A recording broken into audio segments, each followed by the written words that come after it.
E aí, mudar ou não mudar o aquecimento quando a gente troca a sessão do nosso cliente?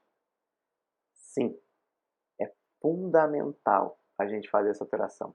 E eu vi aqui que a maioria de vocês já faz. E isso é ótimo. Porém, eu gostaria de lançar aqui uma pergunta para vocês pensarem. Mas pensem aí com vocês. Não precisa me responder. Quais os critérios que vocês usam para mudar o aquecimento? E aí, qual é o critério que vocês usam para mudar o aquecimento dos clientes de vocês? Por que eu estou enfatizando essa questão dos critérios? Por quê? Qual é a importância disso?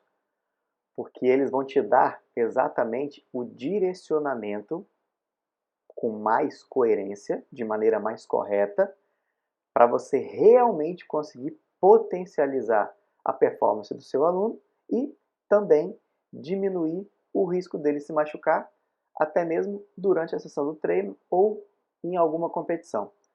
Ah, Felipe, mas diz aí pra gente então, quais são esses critérios? Quais são os principais critérios?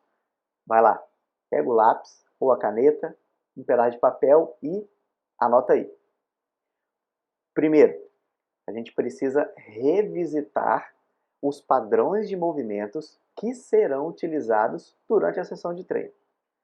Segundo, a gente precisa ter uma conexão total com a habilidade biomotora que vai ser trabalhada naquela sessão de treino. E terceiro ponto, precisa ter um alinhamento com o objetivo da sessão do treino. Então, o que eu quero com aquela sessão do treino?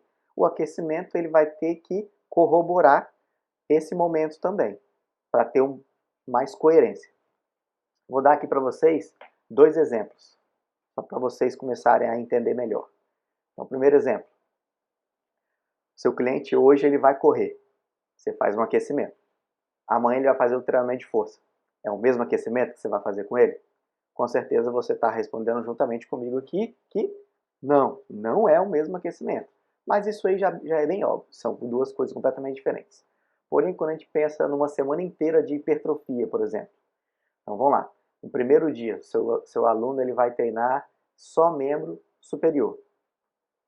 No outro dia, ele vai treinar só membro inferior. O aquecimento ele vai ser o mesmo? Claro que não, né, Felipe? Isso mesmo. Não vai ser o mesmo. Porém, existem umas nuances aqui.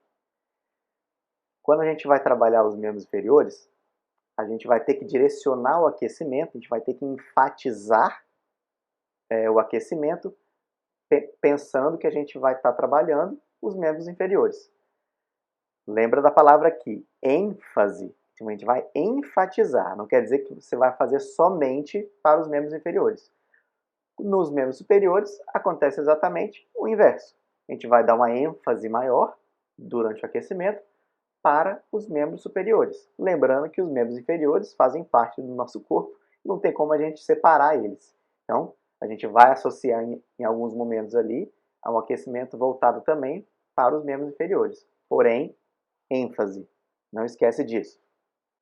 E amanhã tem mais conteúdo. Aguardem.